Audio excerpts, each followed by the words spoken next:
maybe you're wondering, how do I know if my client needs Facebook and Instagram ads, or if they need Google ads, or if they need YouTube ads, etc., etc.? I'm going to tell you the formula right now to figure it out. Okay, so in order to figure this out, you want to ask yourself and your client the question: when people decide they want to work with you, is it because they just sat down and Googled it? Or is it because they randomly saw it on an ad and they're like, light bulb moment, I need to do that?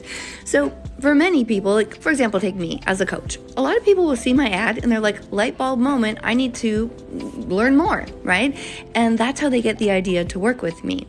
Now, for many, many clients, people will sit down and Google them. Take lawyers, for example. A lot of people are like, okay, I'm going to Google lawyer in my neighborhood to see who's here.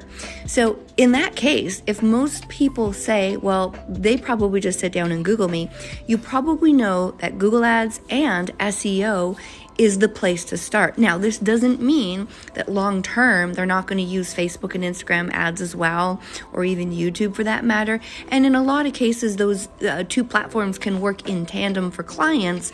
However, it does give you a starting place. So if most people are like, no, they Google me, then start with Google Ads.